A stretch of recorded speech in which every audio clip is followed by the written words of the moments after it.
Hello and welcome to Roadmap Mba. My name is Ashleigh King. I'm so happy to be with you today.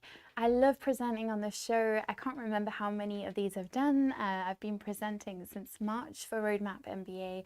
It's been such a fun journey because I've been able to learn new skills about live presenting, but also I've been able to meet some wonderful people who have been commenting, people I've never interacted with before. So it's really nice to see anyone watching today. I've got a really special topic for you today. It's really close to my heart. It's all about neurodiversity in business and the case for that. I also want to share some of my own personal reflections on neurodiversity. We're going to talk about what it is, the voices that I believe are really powerful on this subject, and I just want to have a chat really. So if this is a topic of interest to you, if it's something that you want to share with us or share your thoughts or talk to us, or if there's something that resonates that I say that you want to kind of comment on, please let me know in the comments, because I can see them and I can respond to you live. So thanks to those who are going to be watching and commenting. So it's really great to see you. Thanks so much for tuning in. So as I said, my name's Ash. I am a presenter for the Roadmap Mba. I just want to tell you a little bit about the Roadmap Mba quickly, because it's a really important thing for you, especially if you haven't heard of it. So this amazing resource has been put together by Steve Pugh, the founder of Roadmap Mba. So you can actually buy the course and the program. You get classroom sessions, you get all kinds of different resources. You can work through this and all the materials at your own pace. It's really stunning, stunningly put together, a massive labor of love. As someone who did an MBA myself, I would say that there's a lot of concepts with MBAs that can feel so hard to get your head around, to understand, to really get to the topic quickly and with clarity. And I really love how this has been put together. So shout out to Steve, who's the founder of Roadmap Mba, for creating this. But more importantly, when you do buy a course, you can actually gift one, it goes to somebody else. So have a look at the Roadmap Mba website. There are links in the description. But just to tell you about a bit about the mission. So the Roadmap Mba, we're a team now growing. So the founder is Steve Pugh. I am Ashleigh King. I'm a guest presenter. My colleague Ifeanyi is, or Tony as he's sometimes known. He's a presenter as well. And we also have a fabulous assistant. I've just forgotten her name. Finn Watson, yeah, who is awesome. She's an artist, and also she's really into motorsports. So I love to meet different people, and this team has been brought together by Steve, but it's a really interesting team, and I'm really enjoying it. So as a team, we're on a mission to help people around the world to build a better life for themselves, to creating an accessible platform for all communities to thrive and celebrate together. And this Roadmap Mba, it provides online programming and also online and offline resources for you to use to help you become your best self. So the whole point is to make business education accessible. It's now in over 30 countries around the world, really exciting, and it's just growing and growing. So I'm actually, you're not able to see this, but I'm looking at a map of all of the countries around the world that Roadmap Mba has been posted to and where there are currently learners. And it's so exciting to see some of the countries that, the Roadmap Mba is in now. So Australia, we've got Ghana, we've got areas of Eastern Europe, we've got China, Brazil, or further parts of South America, lots of space in North America, just absolutely incredible. So I'm so glad to be here, and I just wanted to share a bit about that, because it's really, really cool to be part of this team as it grows. So I wanted to chat about who I am very briefly for anyone who hasn't met me before, and a little bit about what I've been up to before I go into this topic. So my name is Ashleigh King. I like to go as Ash. I'm a podcaster. I guess that's one of the ways that I talk about myself. It's really not a title I ever thought I would have for myself, but it's just amazing what has happened for me since I started podcasting. Really, I guess one of the words I would use to describe myself is a chatterbox and a storyteller. And those are real themes that have come up in my life. I have a podcast studio in the northeast of England in a space called the Usburn, which is quite a creative space in Newcastle upon Tyne. I love to work with people, corporates, to create podcast episodes, whether it's a audio and video production series where we'll curate a set and we'll look at the content and we'll get the guest speakers in and we'll have a great time. And that's one of the offers we do, but we also hire out our space to record content, voiceovers, to do books, audiobook recording.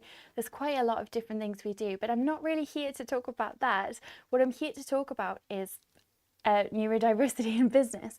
And to talk about that, I need to talk about myself. So I actually have ADHD. So if you don't know what that is, it's attention deficit hyperactivity disorder, which comes under the neurodiversity banner. So that's my topic today and what I'm going to talk about. I want to take a quick moment to say hi to Tony. Thanks so much for tuning in, Tony. I've just given you a shout out. I absolutely love your content. I've got so much to catch up on, but I'm really looking forward to your views on the banking industry in Nigeria. So thank you so much for saying hi. So I just wanted to say, you know, there's a lot that I want to cover today. When I was sharing a little bit about myself, one of the things I've been up to recently is doing a lot of public speaking and a lot of working, and I've been trying to juggle admin and work and public speaking. And these are different skills, and it's so important that we develop different skills and we do stuff that isn't easy. You know, we can't always do stuff that we like. We have to do stuff that feels a bit difficult sometimes. But what I've found is by trying to do everything all at once, I've been feeling exhausted. I've actually been very unwell recently. And one of the things that's had me thinking about is how we value our time, the effort we do, the work we do, which skills we're good at, which skills we might need to outsource. And that's had me thinking a lot about neurodiversity and how, as people who are neurodiverse or neurotypical, how we might ask for help, how we might work together and collaborate. And so that's what led me to think about this topic today. So I'm really happy to be here. If anyone has any questions about neurodiversity in business, what it is, any personal experiences they want to share, then please, drop something in the comments and I can answer you live. I'll try and answer any comments later, but I can't always do that. So if you've got any thoughts, just drop us a note now. I really like that comment that's just come in. So people with different skills should collaborate. So I heard a saying once, and I'm really sorry that I can't remember who said it. It might be a famous person. It might just be something I've picked up through different training that I've attended over the years. But I'm really into innovation. I love to see how we can collaborate. I love to look at how companies collaborate and exchange information. So one of my favorite examples of innovation is the Lego group. They make so much content open source to people so they can play and enjoy and collaborate because they want people to enjoy their product and also work together. So I think innovation is so important, but one of the words or the kind of themes or phrases I've picked up over the years that really matters to me is about diversity and innovation. So actually, diversity of thought, if you have a diverse team around a table, you get conflict, you get friction. That friction becomes a catalyst for innovation. So it might be that you need to communicate in a different way. You need to reanalyze your content. You need to shift things. But it's that diversity of thought and that different skill set that comes together, and it just makes this a really beautiful product. And so if you think about it like a recipe or cooking, if you're making a beautiful meal, there's different ingredients you need. I like to think about that when building teams. Who do you need to really make that work? So those are some really good points. So thank you for those commenting. It's really nice to see that. So I'm just gonna take a moment. And yeah, I love reading the comments because it gives me a moment to have something to drink and also just see what people are saying. So friction can be an amazing tool for growth. I so agree. I actually think you need a catalyst sometimes. we don't grow when we're staying the same, when we're stuck. You know, we want things to adapt, and actually our comfort zone is really important. We need to explore what our comfort zone is. And if you told me a year ago I'd be live presenting and speaking on the go, I would have said, no way. It's still scary, I've got to be honest. I find it really exciting because of the skill development you get, but it is scary sometimes. So thanks for anyone watching either now or back later. So I wanted to tell you about a couple of things coming up, just a few shout outs. I like to do these when I can. So I know that this stream reaches a global audience. I know that whether you're looking at my personal profiles or LinkedIn profile or even the Roadmap Mba profiles, you might be in any country around the world. But I also know we have a lot of people local to the northeast of England. So there's two things coming up that I wanted to give a shout out about. So the first one is the Expo for Good. This is run by Grace House.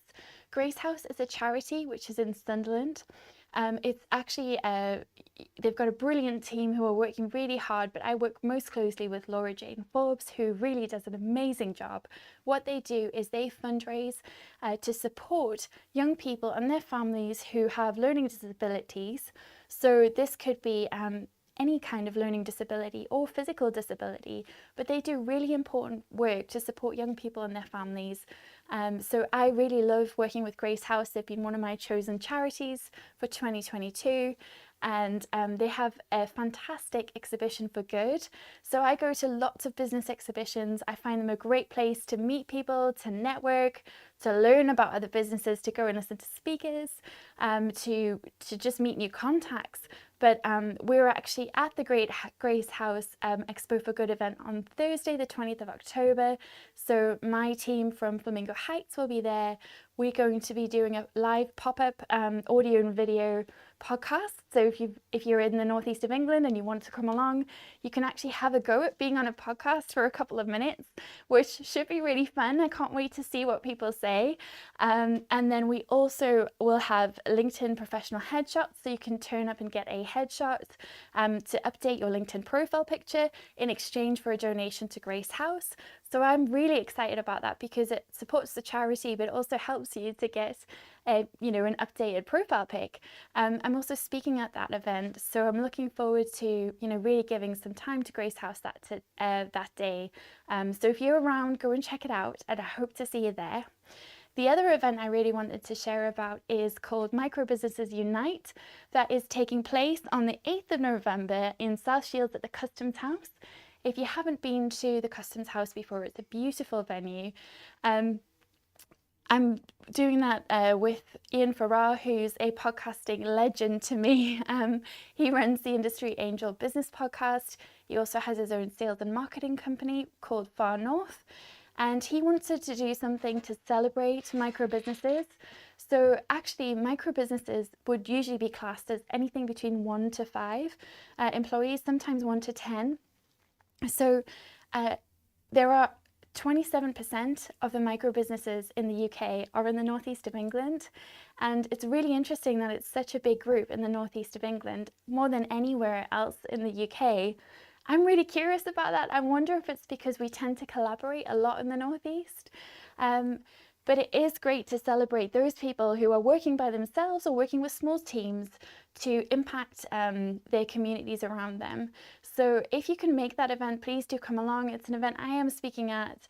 It's going to be a really fun event. On that event, I'm going to be speaking to Nicola Jane Little from Mint Business Club. She's another fellow entrepreneur, but she, like me, has a neurodiversity. So it's going to be a really interesting chat about her business journey, how she got to where she is, and her tips and tricks for anyone interested. So if you're in the northeast of England, please do come along to either of those events. And thank you so much for listening to that. So let's get into why we're here. So today I'm talking about the business case for neurodiversity, and I'm really excited to be talking about this today. I'm really passionate about inclusion, equality, and diversity, and it's been a journey for me, and it's one that I'm still on. there's been topics that have been really close to my heart. I grew up in South Africa during the end of apartheid. So racism is a huge issue that I look into regularly, race relations. It's been something that I've always been wanting to learn more about and use my own privilege to create a platform or use that to help others. However, neurodiversity as a topic is a very new thing for me, and it was not really something I ever expected. So I want to talk to you a little bit about this today and why I think it's important.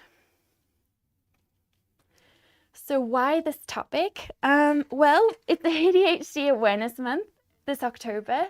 For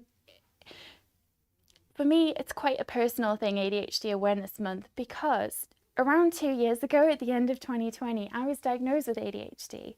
So attention deficit hyperactivity disorder, ADHD, can either be one of two kinds. It can be the attention deficit side, or it can be the hyperactivity side, which also has impulsivity attached to it, or it can be combined, which is both. And I actually have the combined presentation, which is both the attention deficit parts and the hyperactive impulsive parts. Now, when I was diagnosed with ADHD, I thought I was completely broken. I didn't understand what that was, or why it mattered, or how I got it, or what was wrong with me, or did my parents do something wrong, or, you know, what was the thing? And I didn't like having the label. At the same time, I was so sad. I was really not in a good place personally. I had been working so hard doing my Masters in Business Administration and MBA at Newcastle University Business School. I had 6 assignments to get in that I had late. I had to get them done in a 3-week period. I was drinking 2 Red Bulls a day. My hair fell out. It was blonde at the time, but it just completely fell out because I was so stressed.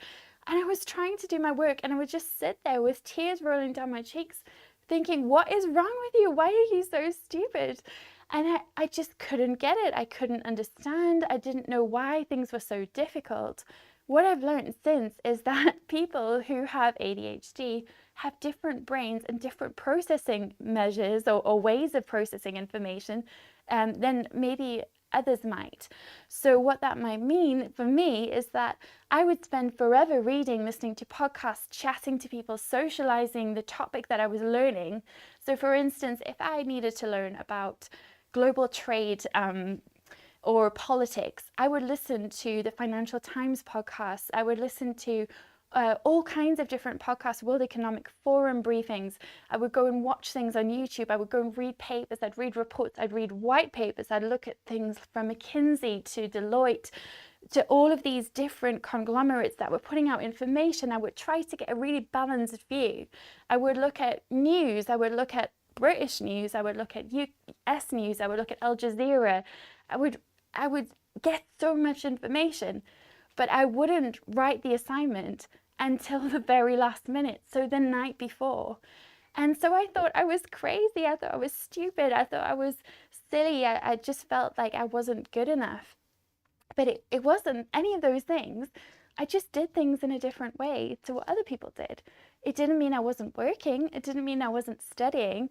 And having the opportunity to rethink a lot of that once I was diagnosed really helped. But at the time of my diagnosis, I was really not well. I was in a very not mentally safe place. So what I would say is, this is why this topic is so important to me and really means a lot to me, and why I wanted to talk about it today.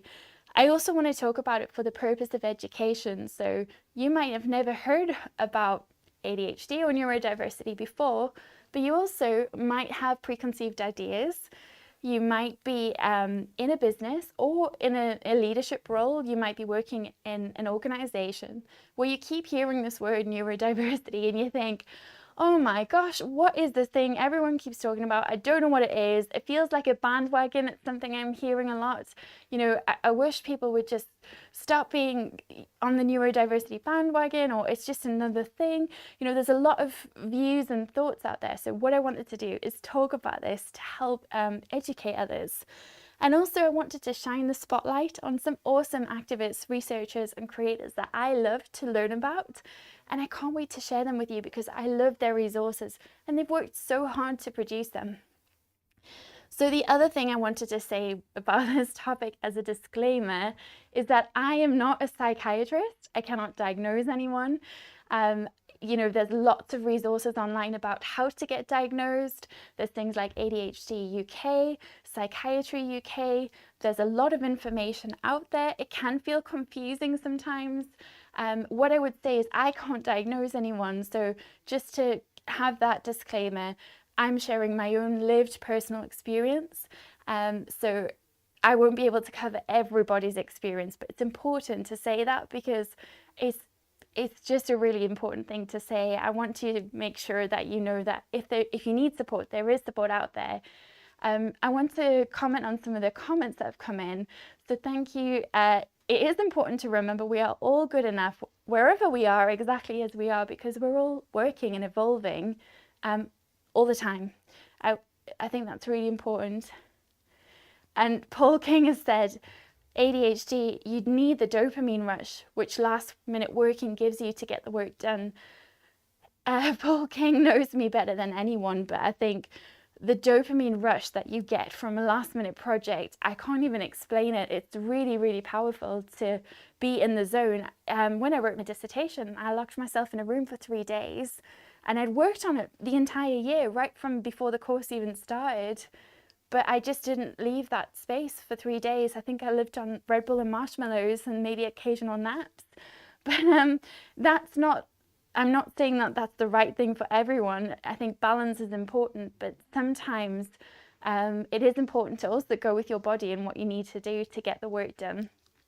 So I'm really glad that we can have this conversation. If you have experienced any of these issues yourself, if you have any thoughts, please drop us a comment, let me know. It's really interesting to hear other people's ideas.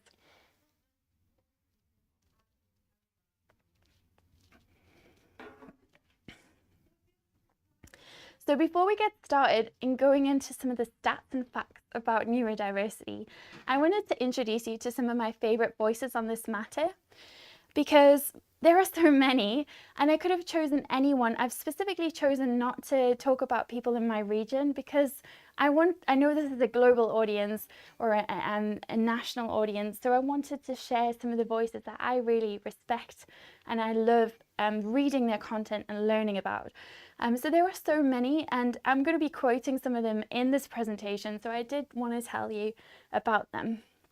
So my first person that I want to talk about is Tumi Sataya from the Black Dyspraxic. So Tumi is a really good friend of mine. We met at an Afro-Caribbean networking event at Newcastle University when he'd moved to the area, and I was very involved with the society and supporting them in lots of ways. Tumi has dyspraxia and dyslexia, which can affect his speech, his motor control, his movement. He is also, as he titles himself, the Black Dyspraxic, so he speaks of the Black experience. He's from Nigeria, so he has the experience of, you know, moving to another country and trying to fit in a different space. So Tumi has all kinds of his own challenges, but what he talks about that I really value is intersectionality. So when we think of someone, you know, whatever challenge they may have, or even our own personalities, we're not just our job title, we're not just a father or a mother or a daughter or a sister. We might have likes and dislikes. We have our favorite foods, our favorite colors. We have friendship groups we want to be in, music we like, you know. So I think when Tumi talks a lot about intersectionality, it's really important to remember that when we consider a topic like neurodiversity or any diversity, that comes with different labels, different patterns, different likes and dislikes. And it's important that we don't speak of a whole group with one banner approach. So Tumi speaks really eloquently about this. He's a health economist for Newcastle University, and I just love his work. So one of the quotes that I really like that he talks about, which we'll get into a little bit later, but neurodiverse individuals with dyslexia, dyspraxia and ADHD particularly have been educated in a system that was ill-designed for them to thrive. So these are Toomey's own words. Therefore, people with these learning disabilities will display admirable qualities such as problem-solving skills and determination.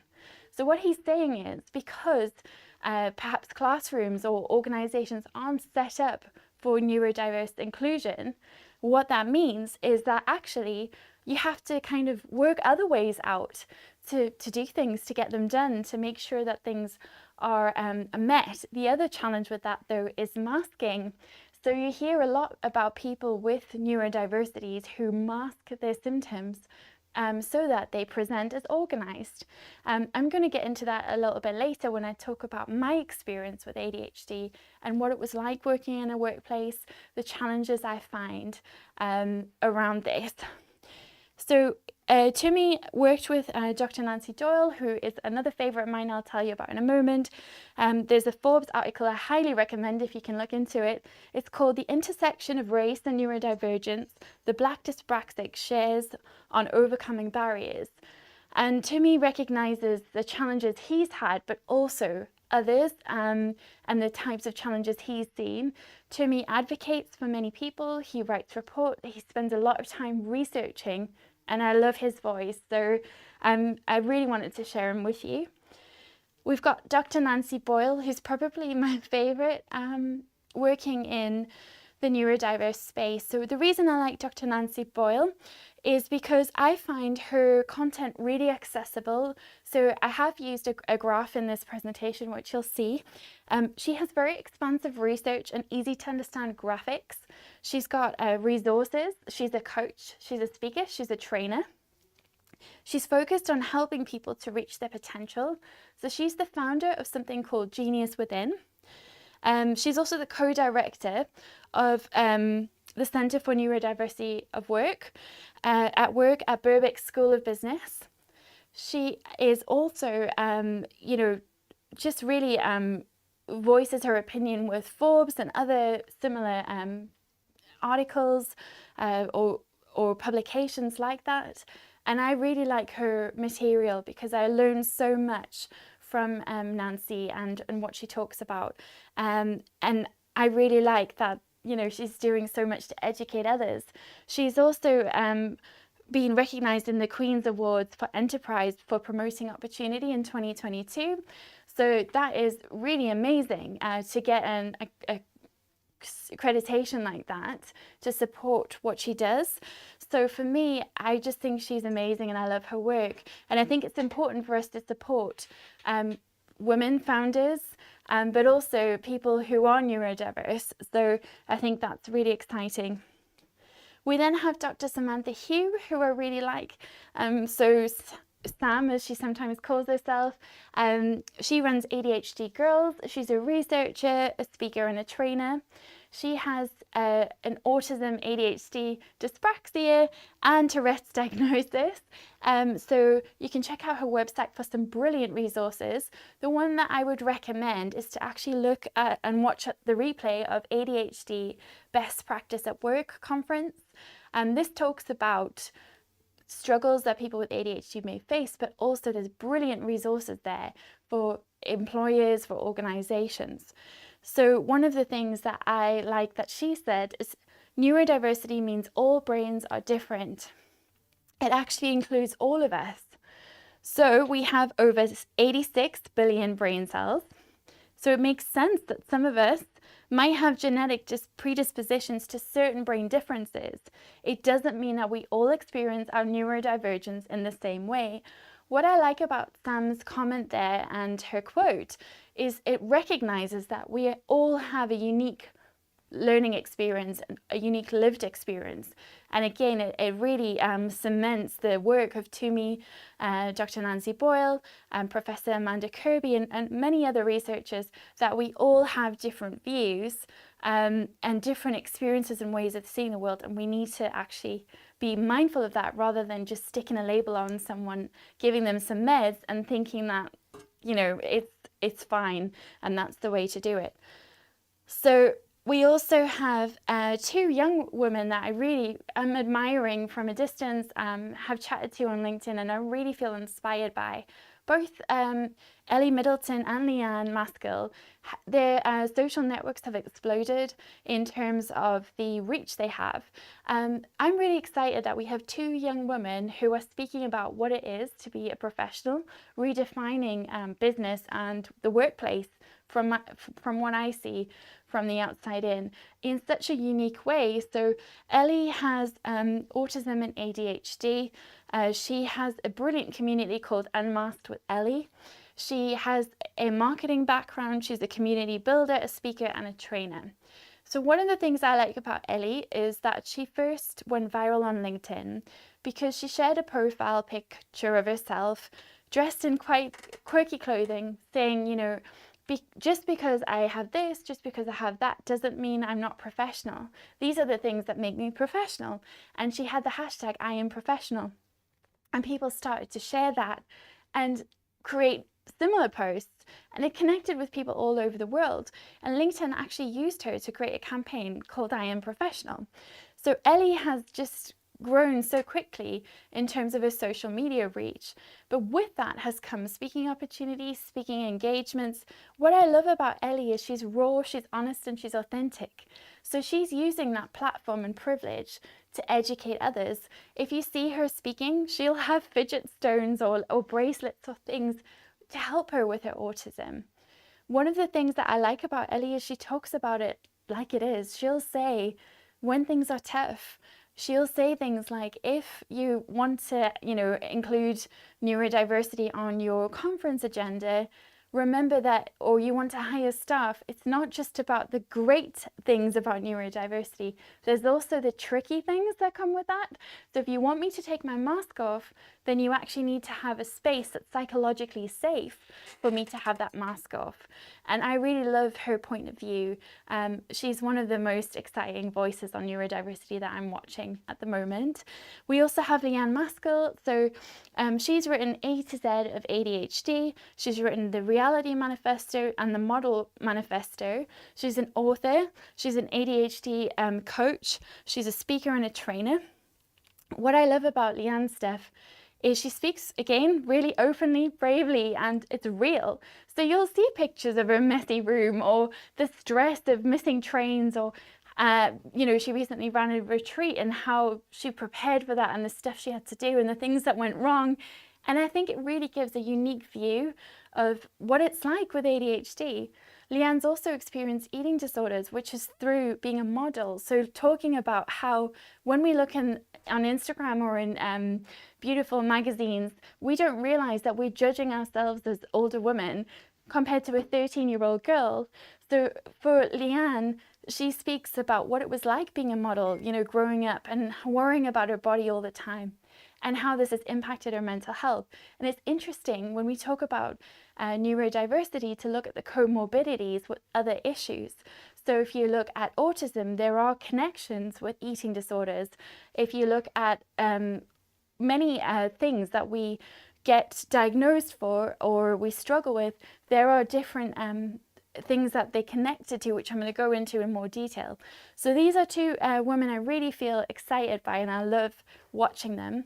And I think it's important to say that of those voices that I've shared, there are so many more. I know so many amazing people talking about neurodiversity, but these are the ones that connect with and resonate with me the most that I wanted to share with you in case you're not aware of them. I think it's also important to recognize that a lot of the research that's out there is written from the male perspective. It's also written from a white male perspective. Now, that's not to say that the research is racist, or that's not what I'm saying. What I'm saying is the research has only been focused on one particular demographic. That might be because the access to support, to funding, it hasn't been there. And so when we think of ADHD, for example, but there are other conditions which might fall into this as well, you have the issues that a lot of people will identify a particular, a particular thing like young boys who are naughty in the classroom, or you might have with autism, you might expect that someone's super clever and awkward, But you have different levels of intelligence, which is why we need to be careful when we say things like high achieving or high functioning or low functioning. Because if someone has barriers, they have barriers regardless, but it's an individual journey for everyone. So what I like about these researchers is, you know, they are new voices. If ADHD in girls is not being diagnosed, then we need to learn more about it. And that's why I love Dr. Sam Hughes' voice on this, because she talks so eloquently about the ways that we can better support girls and women in schools, which is why there's also been such a big increase in ADHD in women. The diagnosis rates have been off the charts. So I've been really interested to watch that. There's just been so many people that I keep talking to who've been diagnosed recently, or they're waiting on the list. And what is the key behind that? Well, we have an amazing social media platform systems where we can talk to each other faster. So people might see something on TikTok or on YouTube or on a Facebook or LinkedIn live stream and think, hang on, I have that trait. That sounds like me. I thought I was just messy, or I thought I really struggled with this thing. But actually, is there something behind this? Is there something I didn't know? So I think using our voices is really important. But I'm really loving seeing that as the research develops, not only are we hearing the stories of women, you know, of ADHD in girls, but we're also hearing the stories of people like Timmy and his lived experience. He is a health economist and a researcher who is using his lived experience to inform research that really matters. So instead of just having papers and research that's written about it from the viewpoint of observing a patient, what we're seeing is people who are actually experiencing these symptoms writing the research. And this is quite a shift, and I'm really excited about that. So, what is neurodiversity?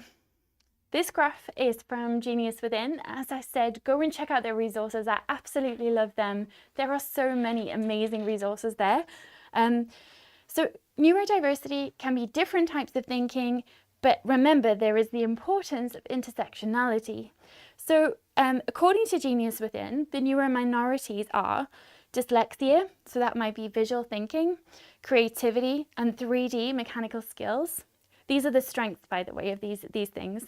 We have authenticity, which is similar with ADHD. So you have authenticity, attention, creativity, hyperfocus, energy, and passion. We have Tourette's, which also has hyperfocus, observational skills, cognitive control, and creativity, and innovative thinking. We have acquired disabilities, or acquired neurodiversity. So that might be if you've had an accident and you develop a condition, maybe you've had a brain injury and you develop a neurodiversity. That can, one of the strengths and gifts of that can be adaptability, empathy for others, and resilience and innovative thinking. We also think of a neurominority of mental health. So that could be things from anything from borderline personality disorder to bipolar disorder, post-traumatic stress disorder, depression and anxiety. So with those things, we have a depth of thinking, expression, sensory awareness, and also resilience. We have things like autism, which is concentration, honesty, fine detail processing, memory, and sensory awareness. And we have dyspraxia or DCD. We have verbal skills, empathy, intuition, honesty, and we also have dyscalculia, which is innovative thinking and verbal skills. So what you see here is a list of all these different groups. And so these groups are called neurominorities, and they come under the banner of neurodiversity. So it's a really interesting banner and a big group, and with each of those things we have strengths, but we also have challenges.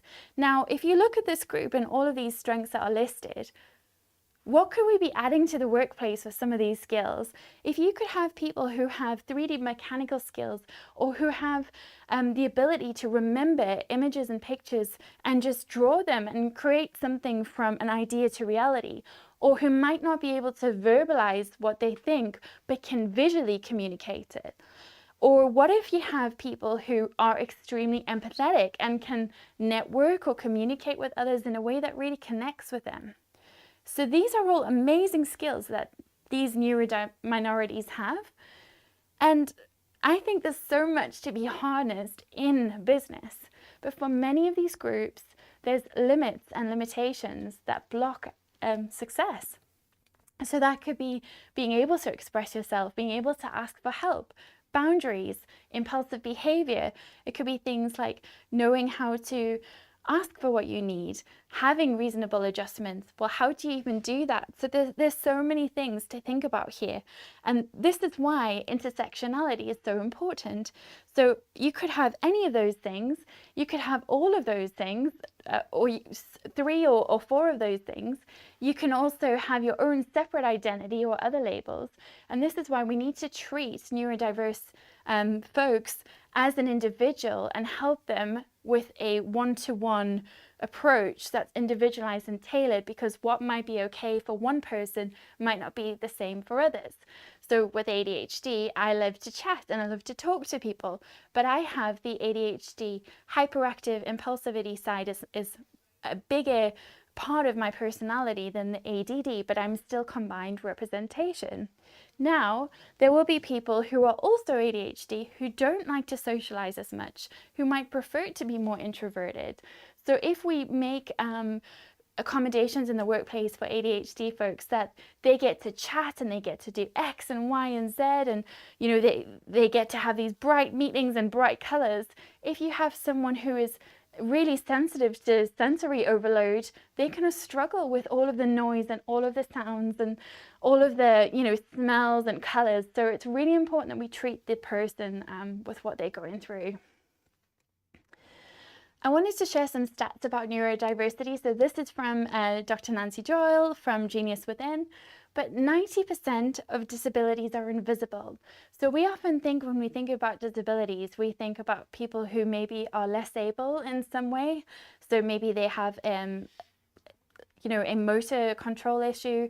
Maybe they might struggle to access something. So you might see that they're in a wheelchair, or they use a walking stick, or they need some support. But many disabilities are invisible and we don't realize.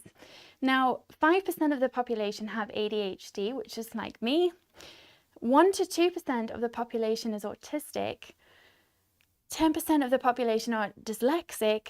5% of the population are dyspraxic. 1 to 2% of the population have Tourette syndrome.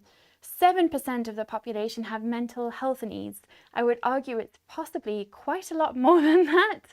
And then also we have 5% of the population have an acquired brain injury.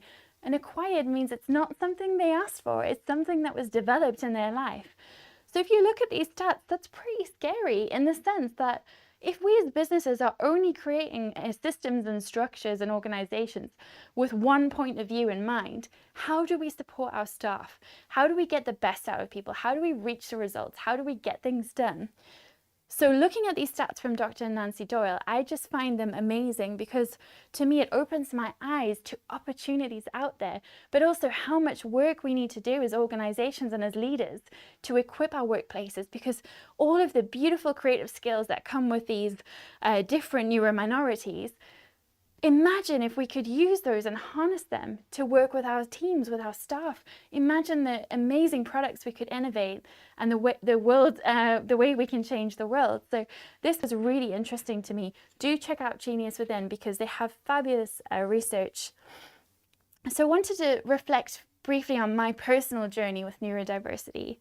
So mental health, you know, this is a big issue for women who are not diagnosed with ADHD. So for many women, the reason they're not diagnosed with ADHD is because they're young girls who maybe are very, very talkative, which is what happened for me. I was always chatting. I was always in detention for chatting. I just wanted to talk all the time. And if I had a subject or something that was of interest, I would just focus on it and talk about it for days and days and days. And what happened for me in the mental health system is that I would just be diagnosed with one label after another. and given, you know, prescription drugs for anxiety meds or depression meds, but actually all of that time it was ADHD, but I didn't know that. And this happens so often for women and young girls, and it's because there's a limited research, which is why I'm so excited about the up and coming research that is developing by some of the researchers I mentioned earlier. So I would say Dr. Samantha Hugh covers this really well in a lot of her resources, but she talks about mental health, PTSD, sorry, take that back. She talks about mental health and the journey of many women who are forgotten, who don't progress as they should in the workplace, who don't progress in their education, who are a lost generation because they've forgotten about, because they don't meet the ordinary expectations. And what is ordinary? You know, what do we expect from people? So I believe that I was stupid. I believe that I just didn't fit in. I was too much, and I just became even more introverted. Now I love people. I want to know everything about them. People light my whole world up. But if you just don't understand the world around you, and if you don't understand the interactions you're having, that can be a very difficult place. So with my own neurodiversity, as I said, I was on lots of waiting lists. I went through lots of different psychologists, lots of different diagnoses, when one diagnosis which would have helped is that I was ADHD if that had been picked up earlier. I also have a diagnosis of PTSD, which means that I am a neurominority with another challenge. So that is something which is mental health. So post-traumatic stress disorder, it's not something I ever planned to have. It was life experiences. But this has an impact on how we see the world when we've got all these different things that come into a package. I also suspect I have dyscalculia. I don't think it's, I'm not pursuing a diagnosis in that. I don't think it's necessary. But dyscalculia is a struggle with money. And actually for me, I spent so long in all of my assignments in the library, locked away, working on my accountancy work, and I can do it. I can get really fantastic grades, but it just doesn't sink in, and I don't see money and finances in the ways that others do. The way that I count or the way that I work out mathematical questions is often long-winded and in a different way, and I have to do things in visual ways to do with maths that others might be able to just calculate very quickly. One of the things that I always worry about is, what if I never reach my potential? And when I speak to people, this is one of the biggest things that I hear. This is one of the biggest words, that exact phrase, what if I never reach my potential? And it's that same phrase repeated over and over and over again. There is this saying, how can you judge a fish by its ability to climb a tree, right? That is a great example of this, because if we think that we haven't met our potential because we haven't fit in a particular framework or world view that was created by somebody, well, who says what that should be? Who says what those guidelines are, those boundaries are? You know, this is a really important thing. How can we judge ourselves by somebody else's success or perceived success? So I think this is a really important thing to talk about. You know, how do we define success, and how do we define success for neurodiverse groups as well? Because it's ADHD Awareness Month, and I personally have ADHD, that is the biggest focus of my presentation. So there's lots of other neurominorities. If you have one and you want to talk about it, please do share in the comments. I'm always looking to learn new resources, but I want to focus on ADHD because that's where my neurodiversity is and where my level of knowledge is. So again, this is a graph from Dr. Nancy Boyle from Genius Within. Fabulous resources, please go and look at them. So one of the things that, some of the things that are tricky for people with ADHD, memory, money can be a challenge, impulsivity, organizational skills, time management, stress, concentration, listening and taking notes. So the blue circles in this graph are things that people with ADHD might struggle with, whereas the purple bits are things that are strengths. So we have with ADHD so many strengths that I've seen myself, but for instance, alertness and ability to hyperfocus is I can't tell you what it's like when that kicks in. It's the most amazing thing. I wish I could bottle that feeling. So when I opened my podcast studio, I signed the paperwork, and in 5 weeks I had built a space from nothing. I'd sourced furniture, I'd physically, built furniture, painted, organized, unboxed things, created strategies. In 5 weeks, it's amazing what you can do when you can hyperfocus. But with that hyperfocus, there always comes a low after. There is passion and enthusiasm, so much enthusiasm. Sometimes for some people, it's a little bit too much. There's problem-solving abilities. Well, we can't do it this way. What if we just try that? Really innovative solutions, strong 3D visual skills, so being able to just visualize and create things. So those are some of the great things. The alertness is wonderful, and I love that. I'm very good in an emergency situation, as I have been many times. However, what I find tricky is when it's the middle of the night and you can't sleep because you're wide awake and you're too alert. Some of the challenges with ADHD, and this is a small amount of challenges, there's so many, but taking on too much is something I'm really guilty of. Thinking I've got so much time in the day when actually I don't. And so learning to have boundaries and learning to really plan out things can be challenging. Lacking attention to detail. So that's really interesting one, because if it's something that I'm interested in, like podcasting, the attention to detail can be enormous. I can study it, I can learn it, I can become an expert at it, I can research, I can discover new things, and I could read about it for hours. But if it's something I'm not interested in, I just don't pay that attention. Difficulty with people and appearing rude. So this can be interjecting in social situations, interrupting. It can be speaking over people, and it's not maybe the way it's perceived. It's more that it's an excitement to share something, or when you hear a story and you want to respond with a story of your own, it's an attempt to relate and to build rapport and to create a connection with someone, but that can be taken in a very different way. So this is something that I'm working on myself. Difficulty concentrating is important. Again, growing up through school, I was always in trouble for daydreaming or just looking out the window, but I was bored, I wasn't stimulated.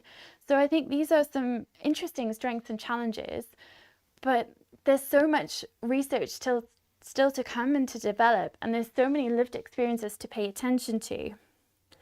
So there's a resource that I like called Adhd, ADD. So for ADHD Awareness Month, they've put some stats together. There's lots more, but I've put in the ones that I think are most important to me. So they've got a campaign called ADHD Loves Company. So like many themed months, there's a lot of noise out on social media. You can look at so many different pieces of content which can feel the same. What I'm talking about today is with ADHD Loves Company, their campaign this October ADHD Awareness Month is about ADHD and the things that come alongside ADHD. So anxiety, depression, learning disabilities or disorders, autism, trauma, and more. As I've already shared with my own ADHD, there is a connection with my ADHD and with trauma. So ADHD only exists alone about 25% of the time. That's Teresa Cerulli. Both dyslexia and ADHD can show up as difficult paying attention. Cheryl Chase. There is a statement, we must properly screen for and address ADHD and its comorbidities at the same time. So this is really important because people might be struggling with ADHD symptoms, but there might be other things that are actually exacerbating that issue. People with childhood ADHD are nearly twice as likely to develop a substance misuse or substance use disorder. This is something that I really worry about. If you look at stats about prison populations, it's really sad to see that there are lots of people who have ADHD that's been undiagnosed who are in the prison population. Why is it that some people do perform well with their ADHD and others end up in prison? And this is an important piece of work that I think Tumi speaks on really well. So Toomey talks about the access to diagnosis, the access to information, to support systems, to job opportunities. If you aren't able to get a job and there is massive unemployability rates, and you're hungry and you need food and you need to support your family, there are people who will be tempted by crime. If you don't have a support structure around you growing up, or you've been exposed to trauma, or your circumstances around you are already difficult, there are routes to crime. So it's really important that we deal with ADHD as people are young and help them to be the best versions of themselves. At the moment in the UK, we've got 3-year waiting lists for people to be diagnosed with ADHD. It's a massive issue and the resources are so stretched. So what can be done? We're very fortunate in the UK that we can pay for prescriptions. So a lot of our prescriptions are subsidised by the National Health Service, the NHS. But when you go through diagnosis, the drugs that you require to take your medication for ADHD, they can be so expensive if you buy them privately. I know for myself, when I was first diagnosed, I went through a private process, and sometimes I would pay over £100 a month for my ADHD medication. On top of that, I would also have to pay a psychiatrist to write a private prescription. So it can be really expensive. So that access to diagnosis, to support, to medication, to health, to knowing where to go, to knowing that there could even be something wrong, and it's not something wrong with you, it's just a chemical imbalance in your brain or a difficulty in your brain. These are really important things that not everyone has access to that information. So that's why I really, really love Toomey's work on this. Bipolar disorder and ADHD share some characteristics of moodiness, irritability, and emotionality. So I am one of 3 women in my family who have been labelled or diagnosed with bipolar, when that might not be the case, or it may have similarities. There are many diagnoses that are called a diagnosis of exclusion, where it's actually detrimental to have that diagnosis because you feel you can't talk about it. So Toomey talks about this really well. Co-occurring autism and ADHD carry unique implications and considerations that don't exist for either condition on their own. So this is saying that if you have ADHD and if you have autism, it's not just treating the ADHD symptoms and the autism symptoms and thinking everything's going to be fine, because when you have both together, there are unique challenges that that person might experience, rather than someone who is only autistic or only ADHD. So again, it's really very much an individual approach. Differences in sensory processing may undermine the acquisition of skills of a higher order from behavior to learning. So again, this is about how we learn, how we process, how we see information, feel it, visualize it, how we experience the learning journey. ADHD is tailor-made for anxiety, because things that seem straightforward can often be problematic. This is something I identify with so much. I would often feel growing up that there was something dramatically wrong with me, because things that people would find so easy, I would just find so difficult, such as getting ready for school. So there's little things that families can do, like having a picture, a photograph of what being ready for school looks like, or having all of the school items in one place where you know where to go. And there's lots of things you can do, and there's lots of great resources out there. Depression may manifest as a result of ADHD, but it's sometimes called secondary depression. So I identify with that. I've been treated for depression before, when actually it was undiagnosed ADHD. So this is why it's really important we get people the right access that they need. It's very hard to shut off the ADHD mind. The more we think about something, the more awake we get. This is absolutely an issue for me. I couldn't stop thinking about ADHD and neurodiversity this morning. 2 a.m., 3 a.m., just thinking and thinking and thinking and thinking, and so much information. So that is a huge issue for people with ADHD and other neurodiversities as well. Sleep can be very difficult. Roughly half of all children with ADHD will also develop ODD, so organizational defiance disorder, or conduct disorder. which may explain, as we spoke before, about the issues in prison with the prison population having ADHD. Up to 17% of trauma-exposed children meet ADHD criteria. This, to me, is a really personal one and very sad, because I am a survivor of trauma, sexual assault, and I feel that it's sad to me that so many children who go through that may develop ADHD or experience ADHD or fit the criteria for ADHD. So there is a connection between ADHD and trauma, and that makes me really sad how many broken families and people who are struggling we have. So I wanted to talk about some advice for employers. These are also from some stats from Genius Within, so Dr. Nancy Boyle. Do you know that many neurodiverse conditions are actually covered by the Equality Act? So neurodiversity isn't a buzzword that corporates need to fix and just throw money at and look like they virtue signaling and all this kind of thing. It's actually really important to do, because it's about looking after people who are disabled, and it's covered by the Equality Act, which requires you to put in place measurements. So it's not a choice to put in place measurements. You should put these things in place. The responsibilities of an employer are tricky, and there are some resources coming up. But I wanted to share that Dr. Nancy Boyle from Genius Within, she found in her research, when employees are supported, they can thrive. So rather than thinking that they're stupid, or they can't do this, or they can't do that, or why are they always late, or why do they do this way, or why they're so disorganized, if you use those skills in the right way and support them, Nancy found that you have 25% will get promotions, 61% improvement in performance, and that is the managers who have actually noticed that. It's not self-reported. 117% will see an improvement in stress. So this is amazing, because we know that stress is a massive issue in organizations. It's something we really need to work to look out for. We know that we have really high suicide rates. We've got people who are taking time off on sick. These are a cost to organizations. So if we support our employees who are neurodiverse, this will massively help them to be the best in their workplace.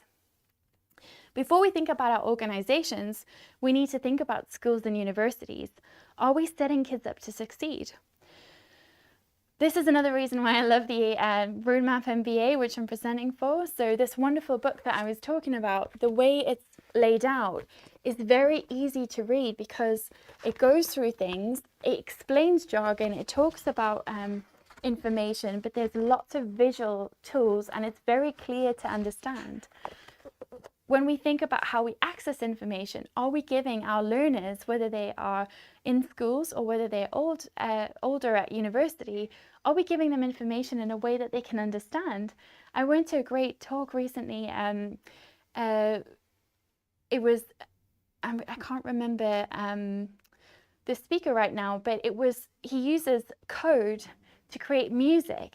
And this was so inspiring to me. So this was at the Bright Ideas conference in Durham recently. And it was really incredible that he used code to make music and actually program music. But he uses that to teach children how to learn to code. And to me, that is a great way that we can help connect children and learning in a way that is accessible. So some of the things we could do, allow processing time. So if you ask a child to read a chapter in 10 minutes at school in the reading time, and then you want them to give you an answer or tell you something, sometimes we might need more time to process that information. So for instance, that might be relevant to autism. We need to teach inclusivity and tackle bullying. I have so many friends with children who talk about the bullying that the kids go through on a daily basis. And I think sometimes we accept bullying as a fact of life, but really, should it be that way? Imagine if we could all respect each other's differences and celebrate them and work together. It's important for teachers and for us in workplaces to be aware of learner body language cues. You know, do they seem like they're interested or not? Are there ways that we can engage them? We need to update research on girls with ADHD. This is a huge thing that I'd love to see in schools. Students with a neurodiversity may process information in different ways. So this could be challenges with reading, speech or spelling. So if, for instance, you need to do a test, could you do it in some way by talking it through rather than a paper test? It's also important to be mindful of sensory stimulation like lights, smells and noises. This is a really key thing to think about. Some tangible things that businesses can do, whether employed or self-employed, are to get educated as much as you can.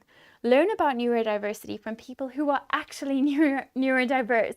This is a massive thing. Why would you go to a training session, 5 hours training by someone who doesn't have a neurodiversity and don't actually know what it's like to have that issue? That might mean that they are presenting research and material, but they don't know what it's really like, so they can't be empathetic and really show you what it would feel like for that person. It's also important that if you're working with people who are neurodiverse, pay them. They're a minority group as well. So please, if you're working with people, don't ask them to turn up and speak and do it for free. For exposure doesn't pay the rent. Please pay these researchers, because they spend a lot of time and money into working and learning so that they can make the world a better place. Allow flexible working for your teams. Have clear communication, so say what you mean. This is something I see so many organizations do wrong. When we have very unclear information, when we have information where there's inference expected, so you might write something like an email and it's a little bit unclear, it makes it very difficult for people. It's also where gossip can happen, because people don't have the opportunity to understand, so they fill in the blanks with information that isn't actually there. So when you need something, say it. Say when you need it by, what time you need it by, and put it in really simple to understand language and bullet points. Support staff with access to work applications if that's applicable to you. So in the UK we have Access to Work, which is provided by the Department of Work and Pensions. That's a really brilliant scheme.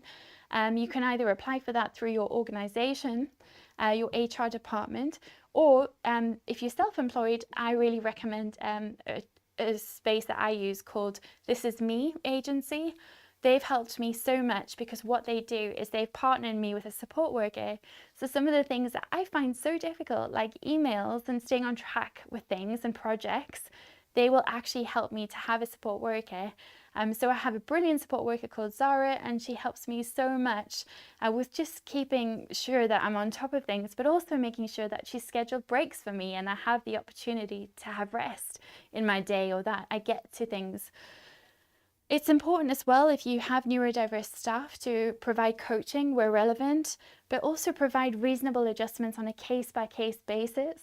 It could be something simple like providing yellow notepaper for your dyslexic staff so that they can write in black ink, or it could be making sure your website is inclusive and the fonts are accessible. There's lots of things that you can do.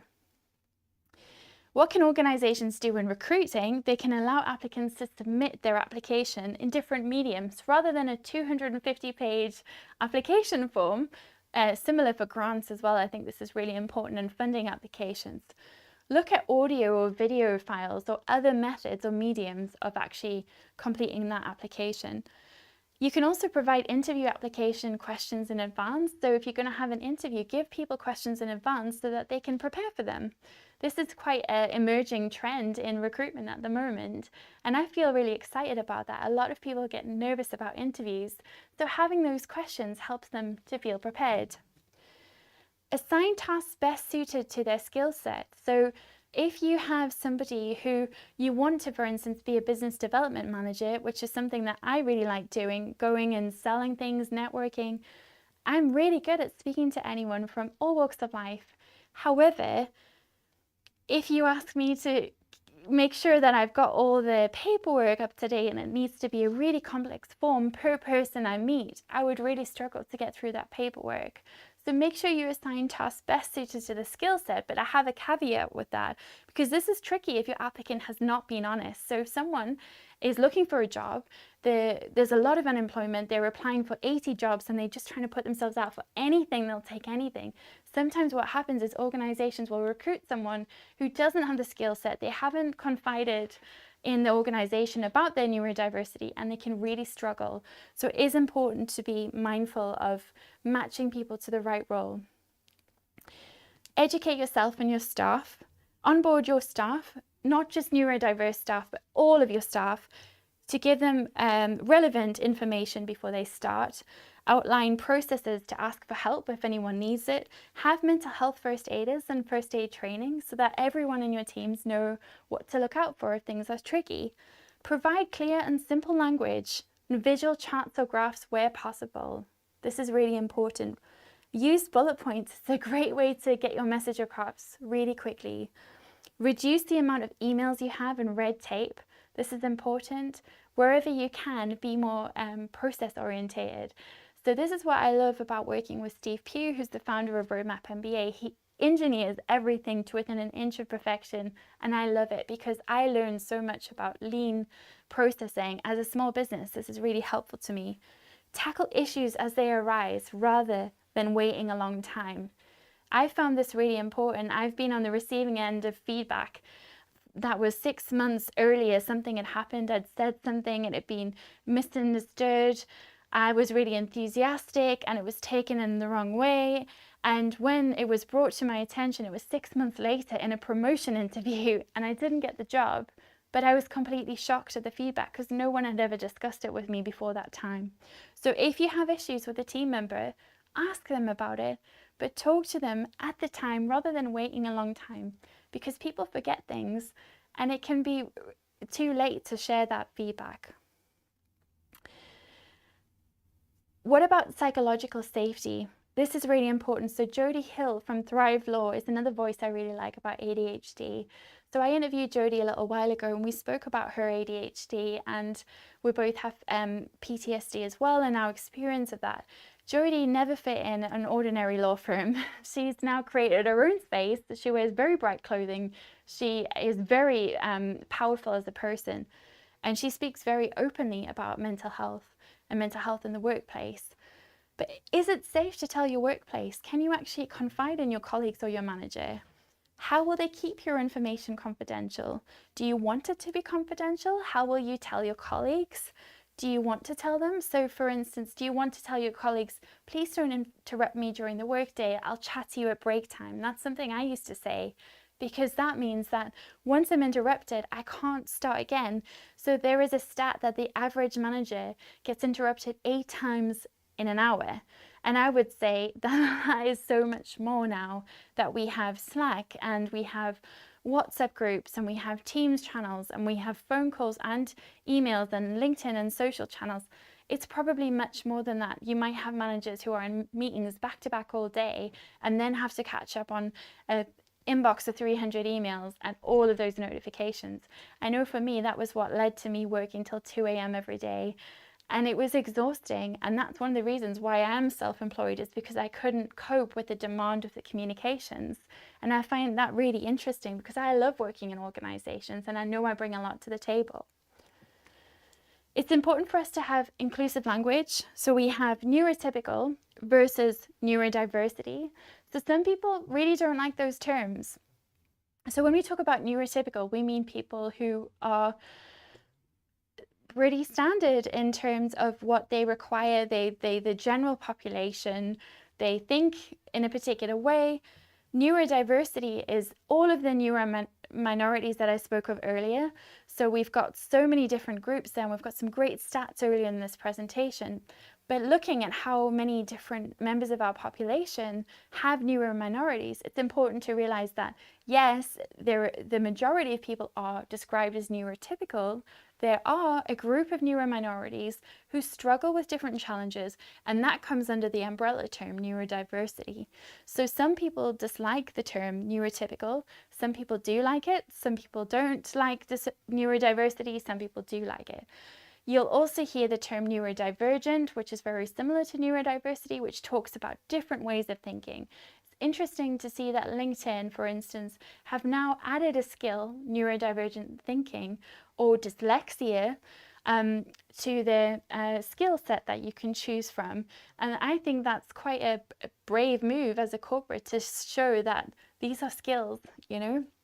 Again, Toomey spoke about the importance of intersectionality, but it's about remembering that we're all different. So for me, for instance, I'm a female, I'm white, I'm also disabled. I don't like that term because I feel able. But in technical terms, as research says and as character classifications say, I am actually disabled. I have a post-traumatic stress disorder, which is a mental health challenge. I experience flashbacks, nightmares, and other challenges associated with that. I also have a different way of thinking, which is a neurodiversity, which is attention deficit hyperactivity disorder, ADHD. So I am all those things, but I also have my own dreams and plans, and I have friends, and I have family, and I have likes and desires. So that intersectionality is important. We need to really consider the lived experience about that neuro minorities have. So there's a lot of talk about language. So you have some groups who want to be known as someone who is autistic, and then you have someone who might want to be described as a person with autism. So there's a lot of discussion about the disability first or the person first. Similarly, we don't just have issues with language, we have issues with symbols too. So there's an issue with the jigsaw piece that you'll sometimes see certain neurodiverse groups using, because it can be offensive to other groups where we're not a puzzle to be solved, we are solved, we're okay, we're enough already, so why would we need to solve us as an issue? And so there are things around symbology and images that we see, but also language. And then something that's all over social media that I see all the time is neurodiversity a superpower, or is it a disability? I have described my ADHD as a superpower in the past, the ability to hyperfocus, the ability to be super empathetic, enthusiastic, all these different things. Nowadays, I'm less likely to use it as a superpower. Don't think I like to call it a disability. I just feel like I'm just me, and I want to be seen as me, and I want to do the best work I can and be the best version of myself without all of the labels. The labels have provided an understanding of the world that I didn't have before, and it's been so powerful and helpful. But I don't think it's helpful to me to only live in a label and what is expected. So it's really a personal opinion, and I'd love to hear anyone watching if you have any thoughts on any of that. So we're nearly wrapping up, but I just wanted to finish with a little bit about my personal journey with neurodiversity. So I've shared in this presentation that I was diagnosed with ADHD in around October 2020. It was at the end of my MBA. And I feel it saved my life, I really do. I was not in a good place. It helped me to finish the work that I had really struggled to do. I was able to, I used credit cards. I was a student at the time. I probably shouldn't have, I'm still paying this off, but I went through using credit cards to access private healthcare. So I spoke to my local NHS centre about ADHD, thinking I had it, and they said that it would be a 3-year waiting list. I'd already been through that with other diagnoses, and I thought, I'm not going to go through this again. I really need some help. I'm worried about myself. So I put it on a credit card, and I went to a psychiatrist, Harley Street Clinic in London, and I was diagnosed and on medication in 5 days. The very first time I took medication, it changed my life. I felt like, wow, is this what it's like for people who are normal? Is this what it's like? I was able to plan things and get out of bed and do things with a lot more clarity, and I could work out what the steps were. So for me, I always felt like I had over 300 ideas all at once. It was so noisy and chaotic, and I just couldn't stop thinking. I just couldn't stop the noise. And even at night, I couldn't stop the noise. So I would sometimes drink to stop the noise. It was just such a noisy space, my brain, and I had all these ideas, and I was just running and constantly exhausted and cycling through burnout. What I found was that actually, when I had that medication, when I got the help and support I needed, those ideas went from, say, 300 to 3. And those 3 ideas I knew how to carry out, and I knew how to execute, and I knew what the steps were. And I really felt that that was a game changer, and it's helped me to turn my business around from a failing business where I had an events company, and you know, I was doing everything for free and I was making beautiful spaces, but I hadn't done market research and I wasn't running the business well, to a business that is now making a profit. It's still in its early days, but you know, I hope to see that grow year on year as it has been. So I really believe that ADHD has turned everything around for me. And I think it's important to celebrate that. How I cope with the girl in the mirror, I wanted to leave you with this because for many people with neurodiversity, it's a really big issue. We see a lot of suicide with women with ADHD. Suicide is an issue for society in general, particularly with men. But I know that women with ADHD are more likely to attempt suicide. So I feel it's really important for me to finish this conversation by talking about how I cope with the girl in the mirror. So I want to say that some of the things I do is, recently I sat and wrote down all of the free things I've been doing for people, ways I've been giving, talks I've been doing, just all kinds of things, and just making a list and then actually putting a price next to that. And also writing a column of all the things I do to get to that point. So if it's doing a talk, how do I get there? How much does it cost me? How much time do I spend preparing? How long do I spend chatting to people? How long do I spend setting up?